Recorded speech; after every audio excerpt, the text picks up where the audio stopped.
over the country. Can't pass. And Lewis, it starts with the defending champs. Do the Eagles open camp as the NFL's team to beat? Look, they're going to be right there. I don't think they're necessarily, though, the team to beat. I keep saying that I believe that it is the Kansas City Chiefs who have really done some work this offseason, Greeny, and gotten better. This offensive line is going to be a strength for them this year. They have fortified the left side of the offensive line. Rashee Rice returns. They have some wide receivers now that can really get down the field. They added some defensive line help. And as I've said before, Patrick Mahomes is cranky, which is perfect.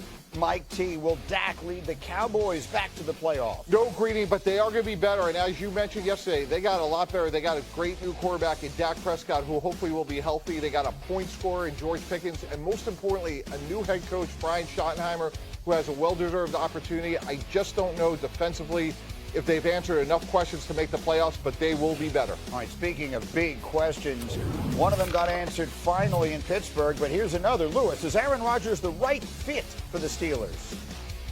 Yeah, I believe he is. And I've said it months ago when we were talking about it on Get Up that I believe that Aaron Rodgers needed Pittsburgh and Pittsburgh needed Aaron Rodgers. Aaron needs Mike Tomlin. He needs a guy who he just trusts implicitly as a leader, and he can just focus on playing football. And look, the Pittsburgh Steelers needed to level up at the quarterback position. I think Aaron Rodgers has a point to prove. I know some people may not put a whole lot of stock in that, but this guy's a first ballot Hall of Famer, 4-time MVP, who, quite honestly, if he has a shred of pride in himself, he's getting pissed off at the fact that people keep counting him out. I think he's going to have a big year. I wish he would have got signed earlier, but I think it's a good fit. Well, let's dive into what he said. The 4-time MVP, his first day yesterday, explaining why he signed with the Black and Gold. I think it starts with Mike Tomlin. I mean, I've been a fan of his for a long time. There's a few iconic franchises in the NFL. I played for one of them for 18 years. This is another one of those. I don't need it for my ego. I don't need it to keep playing. This was a decision that was best for my soul. Somehow the Jets wind up taking shrapnel no matter what happens. I played for a great franchise. I'm now with a great franchise. Let's just pretend those other 2 years in there didn't happen. Shefty, let's go. What exactly can you tell us? Rodgers shows up, his first day. He had a lot to say. What do we need to know? I think everybody had wondered what had taken him so long. And obviously he addressed the fact that he got married this offseason. There were people that he was looking out for this offseason. There are a number of commitments that he had. But the message that he wanted to deliver to his team on his first day of work with the Pittsburgh Steelers was he's all in. That was important for him to convey to everybody because people wondered whether and if he would wind up signing with the Pittsburgh Steelers, which he wound up doing on Saturday morning officially in Pittsburgh. But the plan all along was to go to Pittsburgh. He himself said it was Pittsburgh or nowhere else, despite the conjecture about Minnesota and other teams that was out there. His plan was to go to Pittsburgh. He executed the plan, and yesterday he let everybody know he's ready to get to work. The whole wedding ring piece of it was a strange little sidebar, right? Because there he is. Are you wearing a wedding ring? Yes. When did you get married? A couple of months ago. And then just this eerie silence just sort of befell the entire conversation, and it was left at that. Because, look, the fact of the matter is he's such an intriguing figure. Right. And there's so much curiosity about his life. And he had been wearing a wedding ring, so you want to ask it, but it's a personal issue. And he gave you enough to get your antenna up and want you to want more, but nobody was comfortable asking any follow-ups. Right. And he didn't want to offer anything. I'm comfortable. Aaron, I want the details. I need to know everything there is about this. That said, so whatever his reasons were for not being there until now, they are, from what we've heard, they're very legitimate reasons. But let's put that to the side. From a football perspective, how significant is the time that he has missed? It's huge, Greeny, and there's a juxtaposition here, going back to what both Lou and Adam said, which is, on the one hand, he said he's all in, but sign your contract in March, guys. Sign it in April. There's a lot of virtual off seasons now. And when you look at what's going on in the AFC North in particular, Greeny, and you look at Joe Burrow and Lamar Jackson and all the time they have with their receivers, look at this graphic here.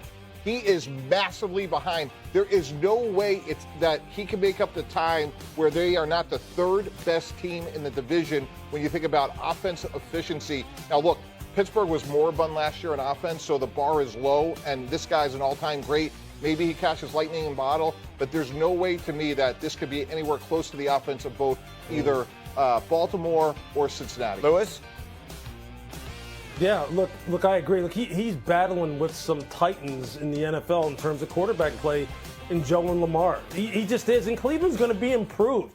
And look, Pittsburgh isn't about putting a respectable product out on the football field. That's not what they're about. They're about winning the division, winning playoff games. And I know people are going to say, well, they haven't been about that recently. But look, that's still the ultimate goal for this football team. And he said it himself, this is an iconic franchise. Missing all that time, it means something. It really does mean something, considering the fact this is a new football team, a new organization, a new head coach, a new OC, new players. All that time that you miss, you can't get it back. There isn't enough time in training camp. There just isn't. And then you're going to hit the ground running and trying to deal with these cats in that division. That's the only thing that bothers you about is just how long it took. I do continue to believe that they needed each other. It made sense to me from the very get-go this offseason. I just wish the ink would have been dry on the paper a long time ago from the get-go, so we'd be further down the road as far as seeing how this really looks on the football field for them.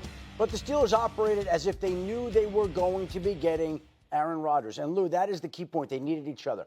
Aaron Rodgers did not have another team that needed him. The Pittsburgh Steelers did not have another viable quarterback option after they checked in and couldn't get Matthew Stafford, couldn't re-sign Justin Fields. So they did need each other, and it's a one-year deal, and it's a bridge because the Steelers have a number of picks in a quarterback-rich draft, in a draft that's going to be held in Pittsburgh next year, and this buys them another year to get to another draft in their city where they can go try to find a quarterback. Brady, let me take you into the room. If I'm Omar Khan, the GM of the Steelers, he did the hard part. He got a franchise, once-a-franchise quarterback at an incredible economic discount. The easy part is to say, obviously your legacy is important and playing football is meaningful to you. Sign in April, sign in March, just so we could take all the noise down and you could at least work with your teammates, even if it's virtual. So to stay with the theme, it's a marriage of necessity between Rodgers and the Steelers. Super quickly, he's there. Someone else very important is not in Pittsburgh. T.J. Watt, and who would have thought that on the day that Aaron Rodgers would practice for the very first time with the Pittsburgh Steelers, the biggest story of the day would be that the heart and soul of their team, T.J. Watt, would not be attending. Skipping mandatory minicamp, wants a new contract. This has been the offseason of the pass rush deal. We've seen the Raiders pay Max Crosby. We've seen the Vikings pay Danielle Hunter. We've seen the Browns pay Myles Garrett. And here's T.J. Watt and Trey Hendrickson with their hands up, the two players who have led the NFL in sacks the last 2 years. More sacks, more production than anybody, the heart and souls of their team. Where's mine? And so T.J. Watt isn't planning to be there until he gets paid. Okay, lots of football on the menu today, but now to the NBA we go with. There's a few iconic franchises in the NFL. I played for one of them for 18 years. This is another one of those. I don't need it for my ego. I don't need it to keep playing. This was a decision that was best for my soul. And I felt like being here with Coach T and the guys that got here and the opportunity here was the best for me. And I'm excited to be here. Adam Schefter is with us for more. Adam, what's the early word on Aaron Rodgers from Steelers camp? Well, Randy, who doesn't want to make a decision that's best for your soul? And Aaron Rodgers yesterday was in Pittsburgh for the first time to practice with his new teammates, his new organization, and his first message of the day to his new team was that he's all in. That's what he felt like he needed to tell everybody after weeks and months of speculation about whether and when he would sign with the Pittsburgh Steelers. And once he did and got that one-year deal done, he told all his new teammates yesterday he's all in, he's all ready to get to work. And as you mentioned, he's married to the job, he's married off the field, a lot of rings this offseason, a lot of marriages, and Aaron Rodgers is ready to get to work to try to return the Pittsburgh Steelers to the playoffs where they've lost their last 6 postseason games. Something borrowed, something blue, something new. I mean, the whole thing works here for the Steelers and Aaron Rodgers. Now, Pittsburgh has a focus on who is there, sure, but also for who is not there, notably T.J. Watt. What's the latest on his absence, Adam? Well, Randy, who would have ever thought that on the very first day that Aaron Rodgers would practice with the Steelers, the biggest story would be T.J. Watt staying away from the Steelers' mandatory minicamp. He's set to earn $21 million this season. He wants a new deal. He wants it reworked. We've seen many pass rushers be paid this offseason. T.J. Watt wants to add his name to that list, as does the Bengals standout pass rusher Trey Hendrickson, who led the NFL in sacks last year. Him and TJ Watt are 1 and 2 in sacks in the NFL the last 2 years. Hendrickson's been trying to get a deal done with the Bengals for the better part of the past 2 off seasons. They haven't made much progress, and Trey Hendrickson says he will not play without a new deal. It's a similar story in Washington, where their standout wide receiver, Terry McLaurin, is not participating in the mandatory minicamp, hasn't shown up to any activities this offseason while he awaits a new deal. He's going into the last year of a deal that's scheduled to pay him about $19 million. We've seen big new deals given out to wide receivers this offseason, to T. Higgins, to Jamar Chase, to a number of players like DK Metcalf. And Terry McLaurin believes that he joins or should be joining that list. He is not showing up to work until he gets a new contract from the Commanders. Everybody, I'm back. Jeannie Young is back to show you all how easy it is to make a delicious roast for your holiday. Yes, people make roasts for Christmas, and I'm super excited to share with you all this recipe. This recipe is so simple, and anyone you feed it to, they're going to go nuts over it because it tastes so good. Here's what you're going to need. You will need a boneless beef chuck roast. Look how gorgeous, right? We have some sazon. Okay, that's 1 packet of sazon, and a really interesting ingredient we'll be using today. Brown gravy mix, okay? We're going to use some carrots. You use fresh carrots or this kind, however you want. A nice sweet Vidalia onion. We got some beautiful potatoes and another really interesting ingredient, Italian seasoning packet, okay? We have some beef broth, granulated garlic powder, black pepper, salt, Worcestershire sauce, and of course you're going to need some red cooking wine. Make sure your hands are impeccably clean. Let's get started with this delicious roast. Jeannie Young style. I can't imagine how happy I am to share this recipe. There are so many people that want to know, Gina, what can I make for Christmas? But they want to make something different that's not traditional. The pot roast will always do the trick. There's not anybody out there that doesn't love a good roast, but I'm always going to suggest to you guys, this is garlic powder. I'm always going to suggest to you that when you make a roast, you use the boneless beef chuck. It tastes the best, and I'm not kidding. It has the perfect marbling. The meat is always nice and tender. You're going to be able to shred it if you want, slice it if you want, and it just holds flavor like I want. Okay, so now we're going to put some black pepper in, and you're going to see that I'm being super generous with the spices. I want to be able to taste the flavor. Okay, and in today's recipe, I'm going to show you how to put flavor in your roast that you and your family will love. This is the salt. Okay, you use as much or as least salt as you can, and if you don't want to use it, just leave it out. Okay, so I'm going to put some sazon. Okay, and we will be seasoning both sides. I do have a frying pan next to us with a little bit of corn oil in there, and what we're going to do is we're going to sear off this meat. When you sear off your beef and you give it like a nice crust, you're not aiming to cook the inside. You're just aiming to get it nice and crusty onto the beef, and it kind of holds in. It kind of locks in the amazing flavor. Okay, so that's all we're doing right now. Let's give it a nice turn. Just like so, and we're going to season the other side. I hope you all are having a great day today, and if you're not, hopefully I can brighten up your day. Happy Saturday, and guess what, y'all? I'm in pajamas, and I'm having the time of my life sharing my recipes with you all. I am in pajamas. I got up this morning, I took a shower, and I put a nice clean set of pajamas on, and I'm staying in these pajamas all day. Yes, I am. Absolutely, I am. I hope you guys are relaxing and enjoying your Saturday as you should. Okay, beautiful. So next, what I'm going to do, let me get my garlic powder on there, and we're going to let these spices kind of seep down into this beautiful protein for half an hour before cooking. I don't want to cook this while it's super cold, because if you start to cook it while it's super cold, it'll seize up in the pan and it'll cook up dry. So give it a half an hour to just kind of marinate with those spices. In the meantime, between time, we got a pan here with just a tiny bit of oil. This will go into the pan and we'll sear it next. Hour has went by, and so now we're getting ready to take our lovely boneless beef chuck roast, put it in here and get it nice and seared. If at all possible, you can get these sides nice and seared. That would be great too, but for some reason, if you can't, don't worry about it. Right into the pan. Oh yeah, that sizzle right there. I don't know if y'all can hear it over me talking, but that sizzle is what you need to hear in order to get that beautiful sear that we're speaking of. I have the heat up on high. I decided to get these beautiful baby potatoes. You can decide to put these in whole. When you get a potato like this, that's a Yukon Gold, you can always leave the skin on. The skin is nice, soft, and it's supple. And rarely people will peel the skin on these. So you have the option to leave them whole or to cut them down like this. I think what I want to do is cut them down.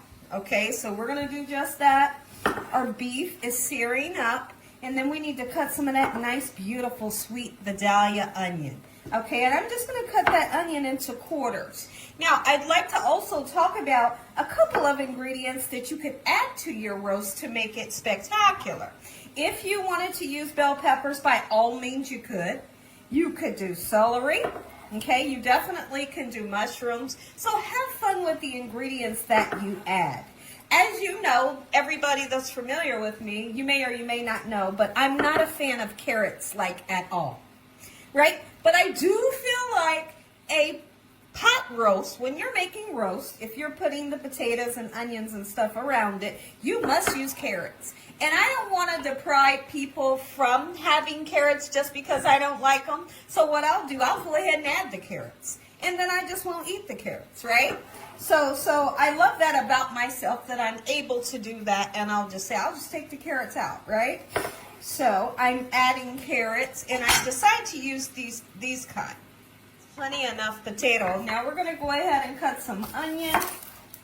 If I haven't said, I hope you guys are having a great day. I hope you're having a most splendid weekend. Anybody have anything special that you're doing this weekend? Have you all started on your Christmas shopping? Do you have your Christmas recipes already ready? Is there anybody in the comment section below that's using any of my holiday recipes for your Christmas this year? I'd love to hear from you in the comment section below. So now I will be using a 9x12 or a 9x13 baking pan. Okay? Look how we're going to do the onions. Just like this. I decided to cut them down a little bit more. There we go. Perfect. And you don't have to overwhelm it. Just a small onion right here will give so much great flavor to your recipe.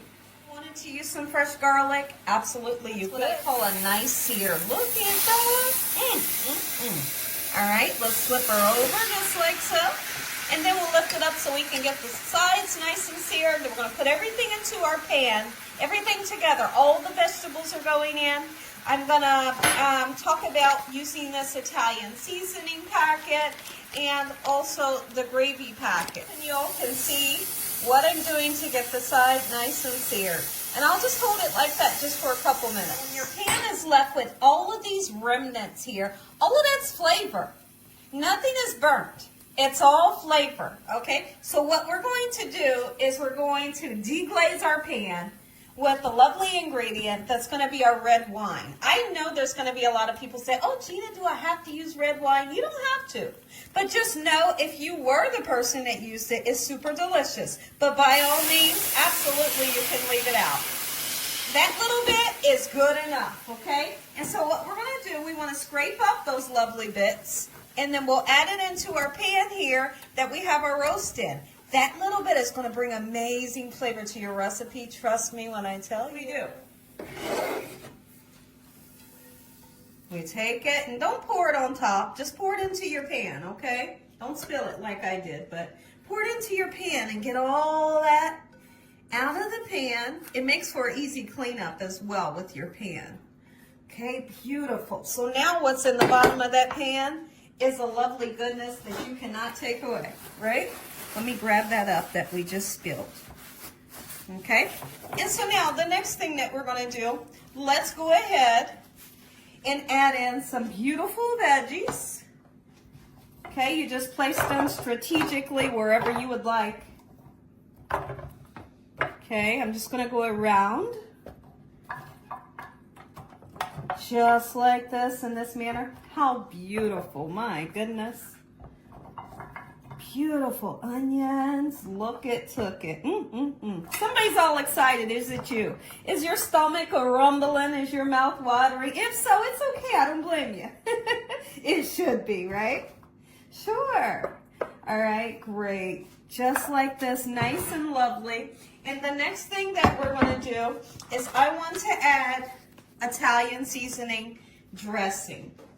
See, I'm hoping I got good light for you all. It's beginning to get evening time around here. Super dark outside, and it does affect the lighting in my kitchen. Although I have a huge industrial light behind me, you know. But when the sun goes down, it does change the difference in your video. All right, gorgeous. Look at this. This right here is good flavor. You're just going to have to trust me when I tell you that. Oh, yes. Some Worcestershire sauce, and I just like to go a couple, you know, just like that. Really, you really don't measure it, but it does have such a great taste when you're using it on beef especially. I have some water here. It's just cold water, and anytime you get a gravy packet as such, you know, you got to add water to it to make it turn into gravy. Okay, so I have 2 cups of water, okay, because I have 2 packets. Typically, they ask you for 1 cup of water per packet, right? So let's put 2 of our packets in, okay? And then 1 of the packets of gravy is just going to get poured right on top of our lovely beef. Okay, so let's do that now. I love Saturdays. I absolutely love Saturdays. All right, now, beautiful. We have that mixed up. Let's go ahead and take this 3rd gravy packet. You don't have to use as much gravy packets that I'm using. You don't, okay? So it's up to your discretion. How many gravy packets you decide that you want to use. All right, get it sprinkled all over those veggies in this manner. And then guess what? We put this into the oven. I will be covering this half of the time of the cooking process with foil. The other half of the time of the cooking process, I'll take the foil off, okay? Beautiful. So let's get this in. I wouldn't pour it directly over all of your lovely spices. Okay, so just get it in the side of your pan, and then it'll be underneath and up the sides of your beef. All right, beautiful. If for some reason you feel like it may overflow, just stop pouring it, and later during the cooking process, if you feel like your roast needs a little bit more liquid, you can always pour this in later, because some of that will evaporate. So I have a little bit left I'll pour in later. Let's get this covered and into the oven, 365 degrees, and I can't wait till you taste yours. My beef broth. It's okay, it's okay, it's okay. And the reason why it's okay is because you can use water instead of the beef broth, okay? But I'm gonna go ahead and get some in there because I bought it. Right? Just like so. Nothing goes to waste. If you all enjoyed this here video, give me a thumbs up. If you ain't subscribed, make sure you subscribe. Tell your family and friends. Tell everyone you know what Gina's doing in this kitchen on a daily basis. Come on and look great. Give it up for the gravy. Make you some. You're going to love this recipe. This is perfect for the holiday. Come on. Oh, my goodness. All right, listen to me. Look, let's see if we can shred it. And it should shred right apart just like butter. This thing cooked for 3 hours. But when it's the holiday, take your time. Don't rush the food. Let it cook. Make you some.